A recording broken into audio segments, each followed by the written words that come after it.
नहमदुहु व नुसल्ली अला रसूलिहिल करीम अम्मा बअद फ़अऊज़ु बिल्लाहि मिनश शैतानिर रजीम बिस्मिल्लाहिर रहमानिर रहीम इन्नल्लाहा ला युग़य्यिरु मा बिक़ौमिन हत्ता युग़य्यिरु मा बिअन्फुसिहिम। आयत। व अन अबी हुरैरह रज़ियल्लाहु तआला अन्हु क़ाल नबी सल्लल्लाहु अलैहि वसल्लम मन युरिदुल्लाह बिही खैरन युसिब मिन्हु। अल हदीस।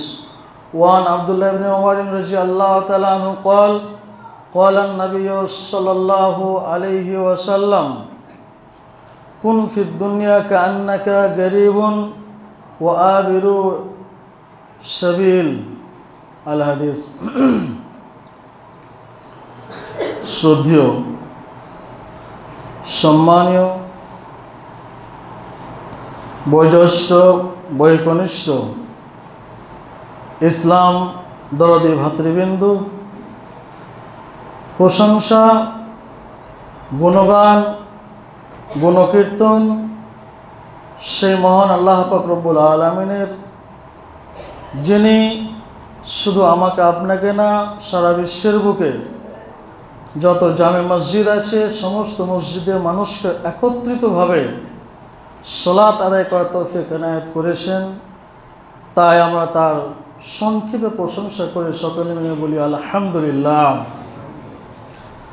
তারপরে পরে আমাদের ধর্মের গুরু মা আমিন আল্লাহ মুরুর দুলাল আকাইনান্দা তাজদার মাদানী নবী মুহাম্মদুর রাসূলুল্লাহ সাল্লাল্লাহু আলাইহি ওয়াসাল্লামের উপর শত কোটি শান্তির দ্বারা বর্ষিত হোক।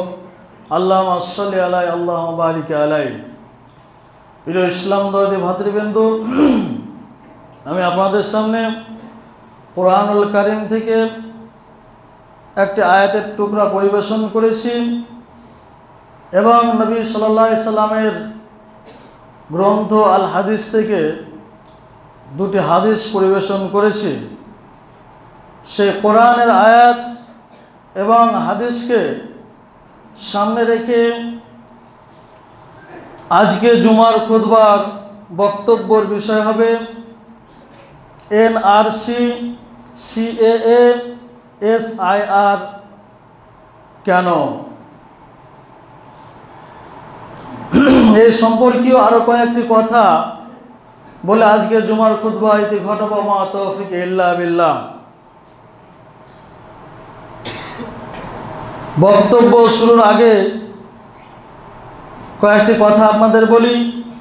আমরা অবগত আছি সোশ্যাল মিডিয়ার যুগে বর্তমান সময়ে আমাদের যে পরিস্থিতি এসে উপস্থিত হয়েছে, এগুলো আমার থেকে আপনারা অনেকেই বেশি ভালো বুঝছেন বা জানেন। তারপরেও আমার ক্ষুদ্র জ্ঞানে কিছু কয়েকটা কথা আপনাদের সামনে বলি। আমরা জানি এসআইআর যে ফর্ম আমাদের কাছে এসে উপস্থিত হয়েছে, আমরা এটাও উপস্থিত জানি যে যারা আমরা 2000-এর পরে জন্মগ্রহণ করেছি, সেই 2000-এ একবার এসআইআর হয়েছিল। সেটা এস যুক্ত ছিল না, শুধু আইআর যুক্ত ছিল। সে আইআরে আমরা মানুষ সকলেই নিজের নাম ঠিকানা লিপিবদ্ধ করেছি। তখন 2002-এ আমাদের এতটা টেনশন চিন্তা ভাবনা ছিল না যতটা এই 2025-এ মানুষ চিন্তা ভাবনা করে। এগুলো কেন করছে তার একটা কারণ রয়েছে। বর্তমান সময়ে যে সোশ্যাল মিডিয়াগুলো নিউজ দিচ্ছে, এই সোশ্যাল মিডিয়াগুলো যদি দেখতে যাই, তখনকার যুগে যে সোশ্যাল মিডিয়া এতটা ছিল এরকম ছিল না, কিছু সংখ্যক ছিল। তারপরেও যে সমস্ত সোশ্যাল মিডিয়াগুলো ছিল সেগুলো মানুষকে ভালো কিছু বার্তা দেওয়ার চেষ্টা করত। কিন্তু বর্তমান সময়ে যে সব সোশ্যাল মিডিয়াগুলো আমরা দেখছি, এদের কাজ, এদের নীতি এদের চরিত্র কীরকম, যে হয়তো কোনো মিডিয়া বলুন, কোনো সোশ্যাল মিডিয়া বলুন, কোনো দেখবেন পরক্ষণে কোনো এমএলএ এমপির কাছে বিকৃত, হয় বা সরকারের কাছে বিকৃত, হয় বা নিজের ভিউ বাড়ার জন্য কিছু একটা থাম্বনেল করে নিচ্ছে। আমরা সকলে অবগত আছি থাম্বনেল, যে এমন একটা থাম্বনেল তৈরি করছে যেটা দেখে মানুষ আকর্ষণ বাড়ে, দিয়ে আমরা আজকে বর্তমান সময়ে 2025-এর মানুষ আতঙ্কিত। কেউ বলছে এই দল ভারতবর্ষে থাকতে পাবে না, আবার কেউ বলছে ওই দল ভারতবর্ষে থাকতে পাবে না, আবার কেউ বলছে যে আমি বেঁচে থাকতে এই সময়তে এসআইআর এনআরসি হতে দেব না। এই নিয়ে এখন বর্তমান সময়ে হই হট্টগোল আছে। তার পরিপ্রেক্ষিতে আমরা সাধারণ মানুষ জ্বালায় পড়ে রয়েছি। তারা তাদের জায়গায় ঠিক অবস্থানে রেখেছে আছে, তারা তাদের স্থান ঠিক রেখেছে, কিন্তু মরছে সাধারণ মানুষ। এরা তো আর লেখাপড়া জানে না, এরা মূর্খ মানুষ, এরা বুঝতে পারে না যে তাদের চাল কি জিনিস। তারা মানুষকে ধোঁকা দিয়ে, মানুষ তাদের যে ভোট ব্যাংক রয়েছে সেই ভোট ব্যাংকে কাজে লাগানোর জন্য আজকে নিরীহ মানুষকে, অসহায় মানুষকে তারা কাগজ নিয়ে ছুটাছুটি করে বেড়াচ্ছে মানুষ। এগুলো হচ্ছে না, এগুলো হচ্ছে। এখান থেকে পরিত্রাণ আমাদেরকে নিজেকেই বের করতে হবে। এই বিষয়ে কোরআন ও কারিমের মধ্যে এবং হাদিস শরীফের মধ্যে কি বলা হয়েছে, একটা হাদিস আপনাদের সামনে বলি। আব্দুল্লাহ ইবনে উমর রাদিয়াল্লাহু তাআলা আনহু قال رسول الله صلى الله عليه وسلم كن في الدنيا كأنك غريب أو عابر السبيل। রাসূলুল্লাহ সাল্লাল্লাহু আলাইহি সাল্লাম বলছেন, রাবি হচ্ছে আব্দুল্লাহ ইবনে উমর, হযরত উমর ফারুক রাদিয়াল্লাহু তাআলা আনহুর ছেলে আব্দুল্লাহ। তিনি বলছেন আল্লাহ নবী সাল্লাল্লাহু আলাইহি সাল্লাম একদিন আমার ঘাড়ের উপরে হাত দিয়ে আমাকে ওসিয়ত করেছেন। কি বলেছেন? আল্লাহ রাসূল সাল্লাল্লাহু আলাইহি সাল্লাম বলেছেন, হে আব্দুল্লাহ, তুমি শুনে নাও, এই পৃথিবীর বুকে চলাফেরা করতে গিয়ে, এই দুনিয়ার বুকে চলাফেরা করতে গিয়ে তোমাকে দুইটা জিনিস বলে যাচ্ছি। এই দুইটা জিনিসের উপর ফলো করে তুমি তোমার নিজের জীবনকে বাস্তবায়ন করবে। সেটা কি? কুন ফিদ দুনিয়া কান্নাকা গরিবুন আও আবিরুস সাবিল, অর্থাৎ তুমি এই পার্থিব জীবনে বেঁচে থাকতে গিয়ে পথিকের মতন নিজের জীবনকে বাস্তবায়ন করবে, এবং আও আবিরুস সাবিল, এবং কি করবে? যেমন একটা পথিক এই দুনিয়ার বুকে চলাফেরা করতে গিয়ে মনে করে যে তার ঠিক ঠিকানা নেই। যেমন ধরুন, আপনি এখান থেকে যাবেন কলকাতা মেন 1 মাস 2 মাস 3 মাসের জন্য গেলেন। সেখানে গিয়ে যদি যান, তার আপনি কি করবেন? একটা লুঙ্গি নেবেন, একটা প্যান্ট নেবেন, একটা জামা নেবেন। কেন? সেখানটা আপনার বসস্থানের জায়গা নয়। সেখানে আপনি খুব জোর যদি থাকেন 2 থেকে 3 মাস থাকবেন, তারপর আবার রিটার্ন ফিরে চলে আসবেন। তো আল্লাহ রাসূল সাল্লাল্লাহু আলাইহি ওয়াসাল্লাম আব্দুল্লাহ ইবনে উমরকে বলছেন যে দুনিয়ার বুকে তুমি চলাফেরা করবে, তুমি গরিব মানে পথিকের মতন। যেরকম একটা পথিক রাস্তায় চলতে চলতে তার কোনো ঠিকানা থাকে না, তার কোনো কিছুই থাকে না, ওই রকম তুমি পার্থিব জীবনে বেঁচে থাকতে গিয়ে নিজের জীবনকে বাস্তবায়ন করবে। আর কি? আও আবিরু, তুমি তোমার জীবনকে মুসাফিরের মতন করবে। মুসাফির মানে কি বললাম? মুসাফির বলতে আমরা কি বুঝি? একটা মুসাফির মানুষ, ধরে নেন আপনি যাবেন কলকাতা যাওয়ার জন্য লালগোলা স্টেশন গেলেন। স্টেশনে গিয়ে দেখলেন আপনার ট্রেনের সময় এখনো 10 মিনিট রয়েছে। আপনি কি করবেন? দেখবেন ট্রেনের স্টেশনের ভিতরে জায়গা করা রয়েছে বসার জন্য, আরাম আয়েশ করার জন্য। আপনার 10 মিনিট সময় রয়েছে, সেখানে গিয়ে বসে আরাম করলেন।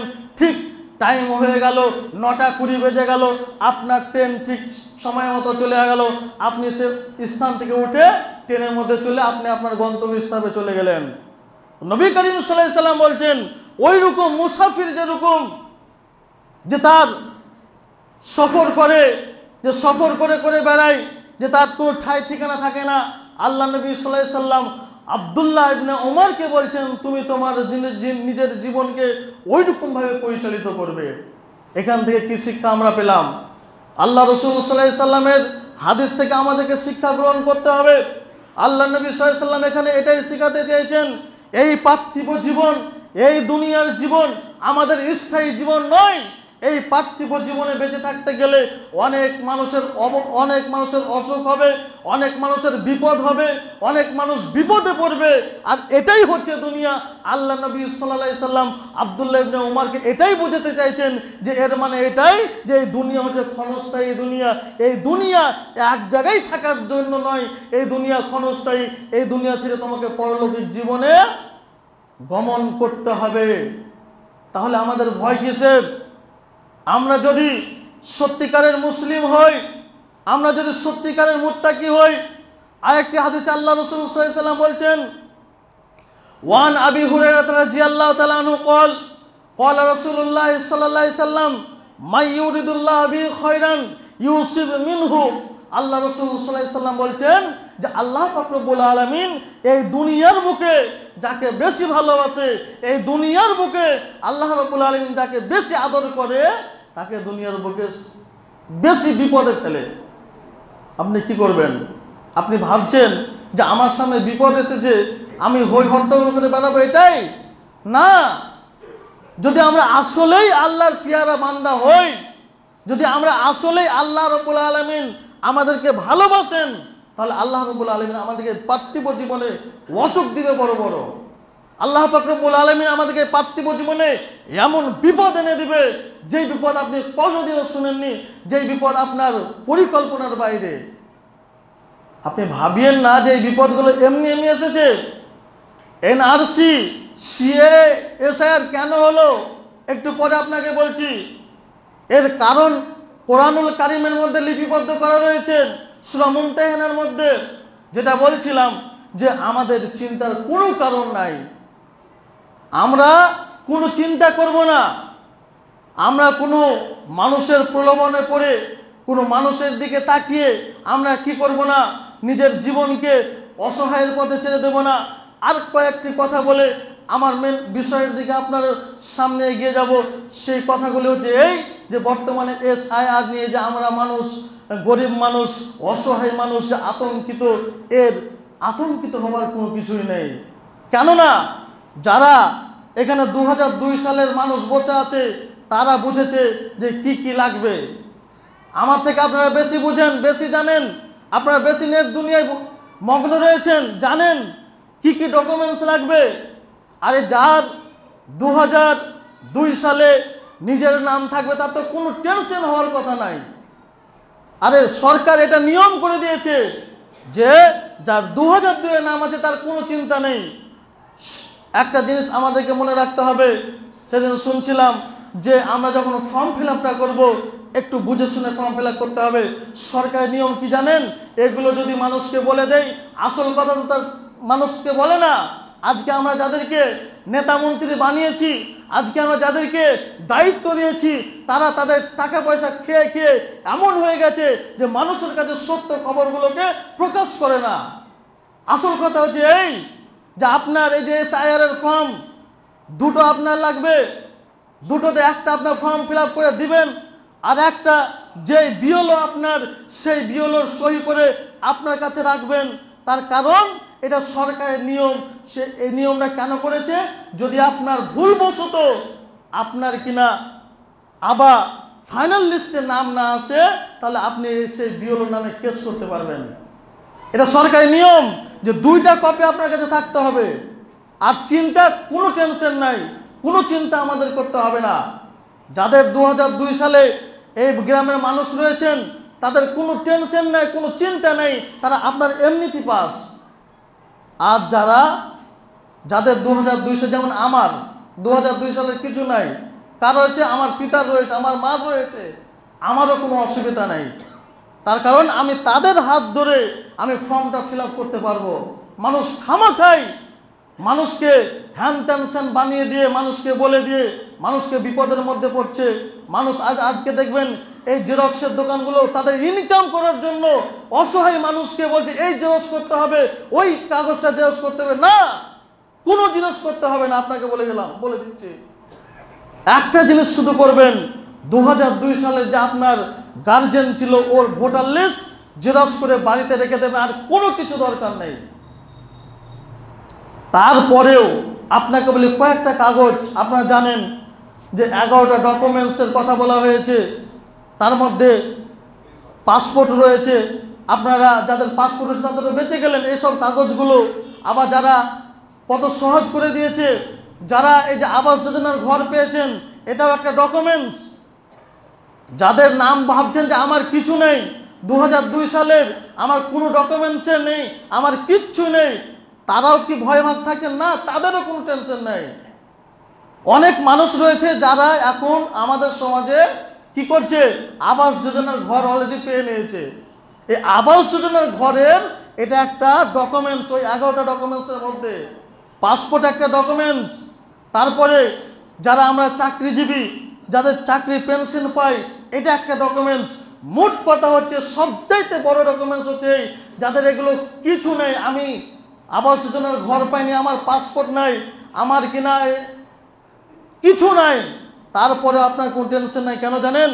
তার মধ্যে 5 নম্বরে যে নিয়মটা বলা হয়েছে, যে ডকুমেন্টসটার কথা বলা হয়েছে, সেই ডকুমেন্টসটা দেবে আপনাই যাকে প্রধান বানিয়েছেন। সেই ডকুমেন্টসটার কে দিবে? আপনি, আপনারা যাকে প্রধান বানিয়েছেন সেই ব্যক্তিটার কর্তব্য, কি কর্তব্য, যে একটা আপনার সার্টিফিকেট আছে, অঞ্চলে গেলে আপনি পাবেন। যে লোকটার সাথে আপনি প্রতিদিন দেখা করতে যান, যে লোকটাকে আপনি প্রতিদিন সালাম ঠোকেন, তার কাছে আপনার ডকুমেন্টস রয়েছে, সেই ডকুমেন্টসগুলো একটা তৈরি করে বাড়ির মধ্যে রেখে দেন। কোনো টেনশন নাই, কোনো চিন্তা নেই, আতঙ্কিত হওয়ার কোনো কারণ নেই। ভালো থেকে আমরা সব একসাথে ছিলাম, একসাথেই থাকবো। তারপরে আপনাকে বলি এই বিপদগুলো এসেছে কেন? আল্লাহ পাক রব্বুল আলামিন বলছেন কোরআনুল কারীমের মধ্যে যে কোনো জাতি, আল্লাহ রাব্বুল আলামিন কোরআনুল কারীমের মধ্যে বলছেন যে কোনো জাতিকে আমি আল্লাহ রাব্বুল আলামিন অতক্ষণ পর্যন্ত পরিবর্তন করব না যতক্ষণ পর্যন্ত যে না সে নিজে পরিবর্তন হবে। এই যে বিপদ, এনআরসি একটা আমাদের উপরে বিপদ, এসআইআর যারা আতঙ্কিত হচ্ছে, এটা আমরা মনে হচ্ছে এটা আমাদের উপরে একটা বিপদ। কেন এলো এই বিপদ?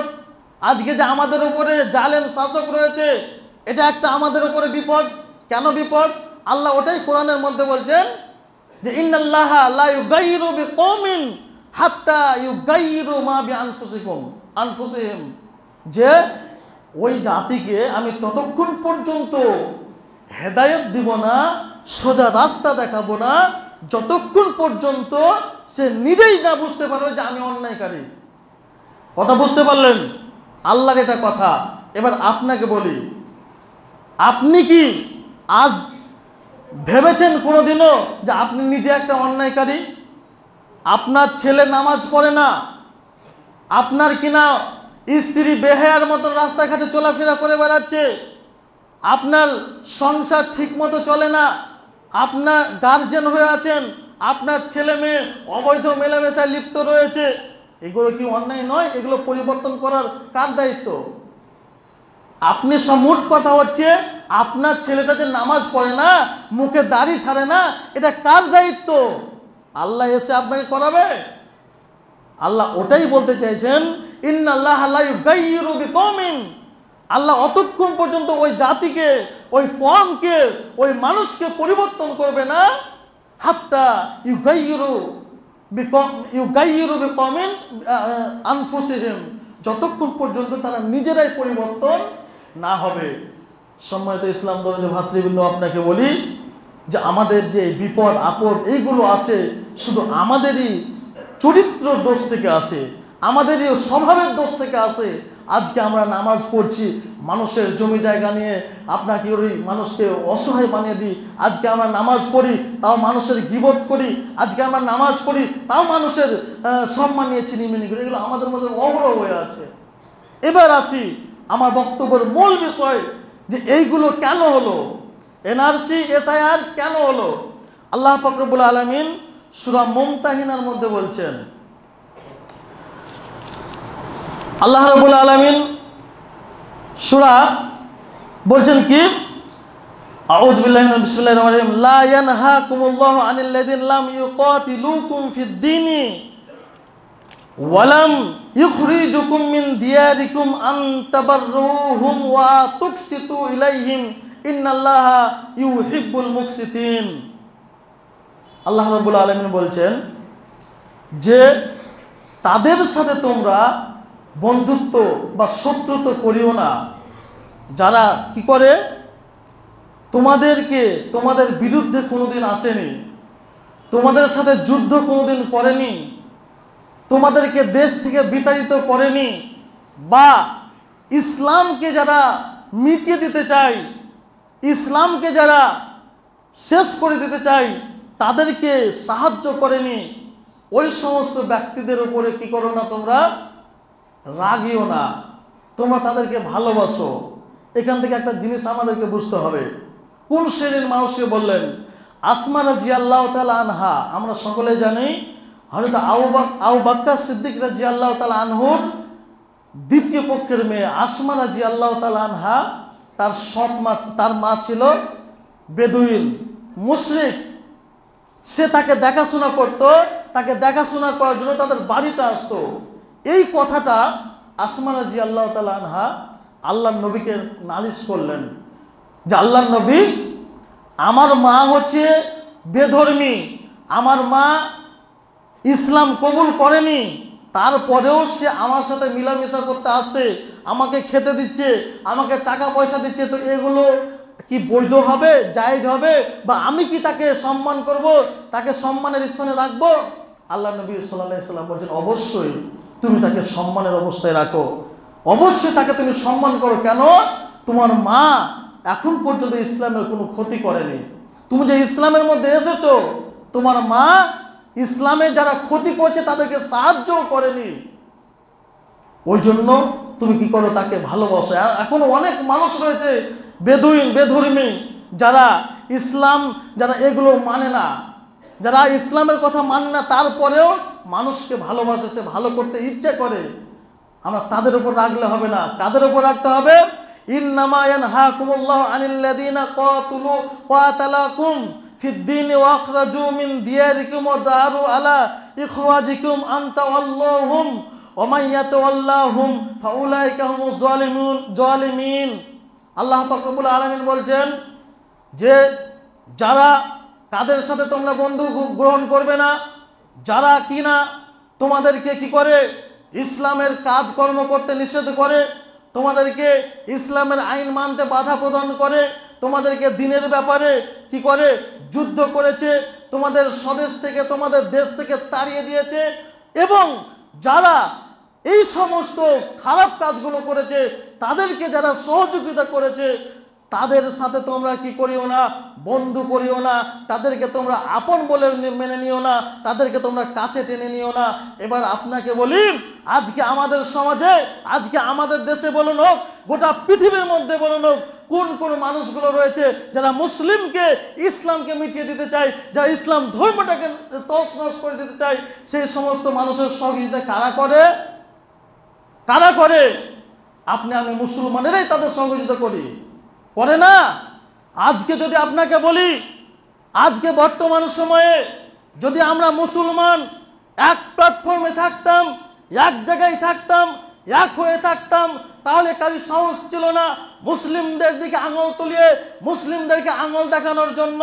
আজকে আপনি ভাবছেন আমি আহলে হাদিস হয়েছি, আজকেও ভাবছে আমি হানাফি হয়েছি, আজকে আমি আহলে হাদিস বলছি, হানাফিরা কাফের, হানাফি বলছে আহলে হাদিস কাফের, এইগুলো নিয়ে আমরা ঝগড়া করছি।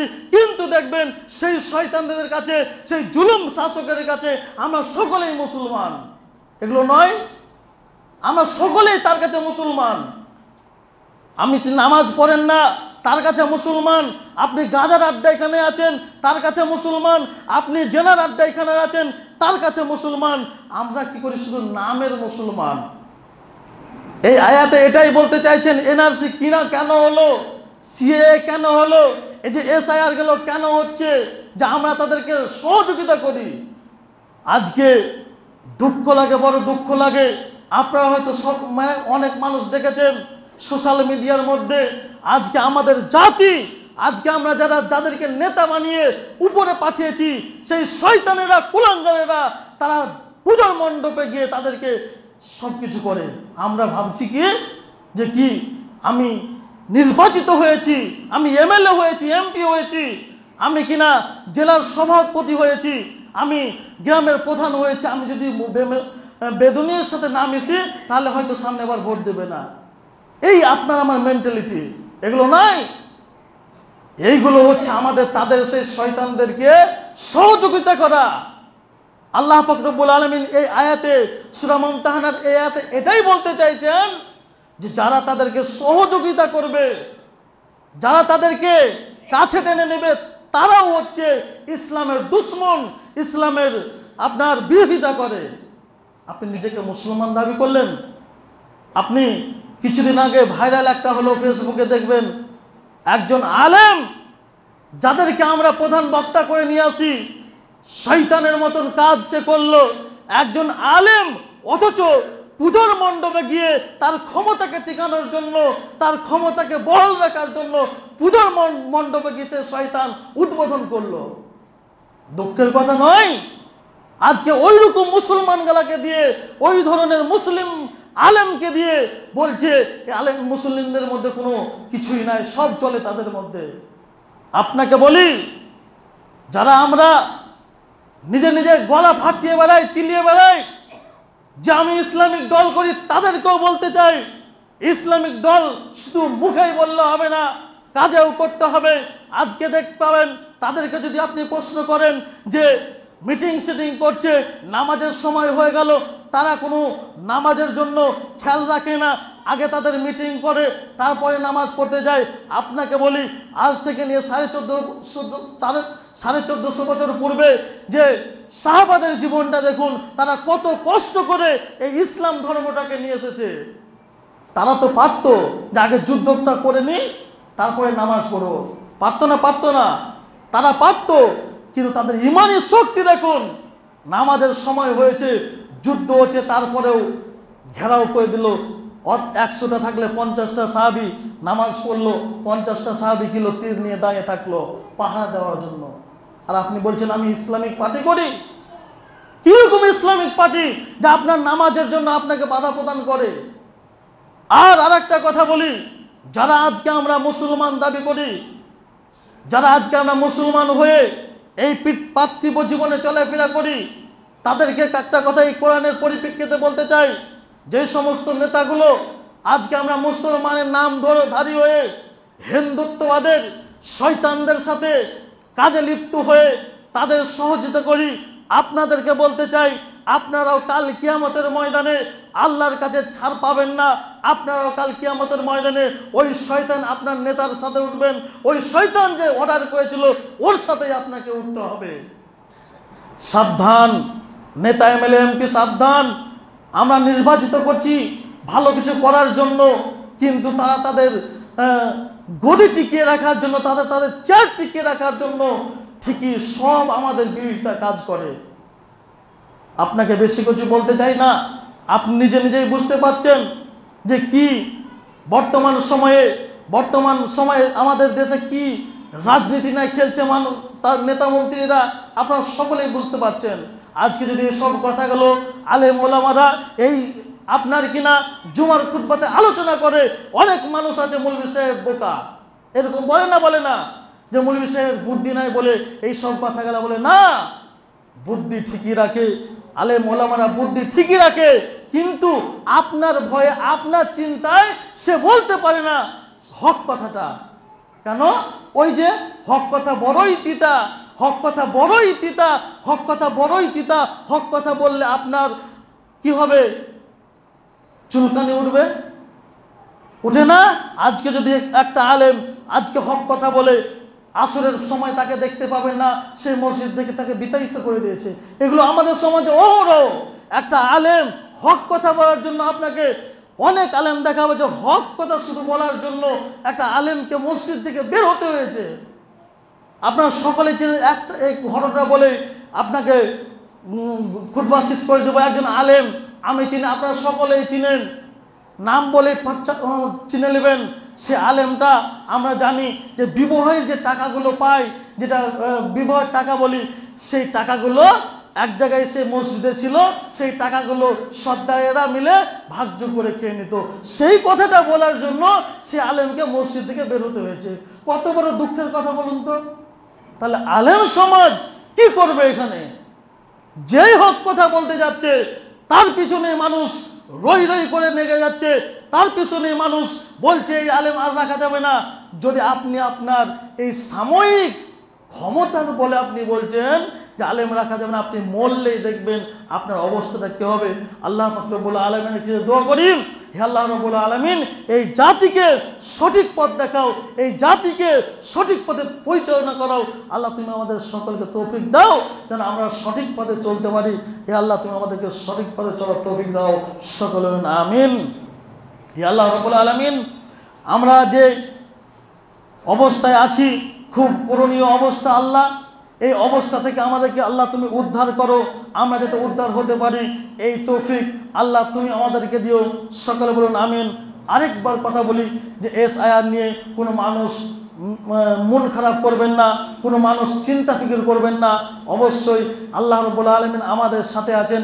আমরা আমাদের পথ একটাই আছে, আমাদের নামাজ কালাম এই সবগুলো যদি আমরা করি ঠিকই আল্লাহ রাব্বুল আলামিন আমাদের পথ দেখিয়ে দিবেন। আল্লাহ তুমি আমাদের সকলকে হেদায়েত করো। আমরা যারা এই দুনিয়ার বুকে বেঁচে আছি, আমরা যেন 5 ওয়াক্তের মুসল্লি হয়ে এই পৃথিবীর বুক থেকে বিদায় নিতে পারি। আল্লাহ তুমি আমাদেরকে তৌফিক দিও। হে আল্লাহ রাব্বুল আলামিন, আমাদের কাছ থেকে যারা চলে গেছে কবরের মধ্যে না জানে কি অবস্থায় রয়েছে, আল্লাহ তুমি তাদের যদি কবরে আযাব হয়ে থাকে, আল্লাহ তুমি তাদের কবরের আযাবকে মাফ করে দিয়ে জান্নাতুল ফিরদাউসের বিছানা বিছিয়ে দাও, সকলে আমিন। এখান থেকে আমি আমার খুতবা ইতি ঘটাচ্ছি। ওমা আলাইনা ইল্লাল বালাদ। আল্লাহুম্মা সাল্লি আলা মুহাম্মাদ ওয়া আলা আলি মুহাম্মাদ কামা সাল্লাইতা আলা ইব্রাহিম ওয়া আলা আলি ইব্রাহিম ইন্নাকা হামিদুম মাজিদ। সুবহানা রাব্বিকা রাব্বিল ইজ্জাতি আম্মা ইয়াসিফুন, ওয়া সালামুন আলাল মুরসালিন, ওয়াল হামদুলিল্লাহি রাব্বিল আলামিন।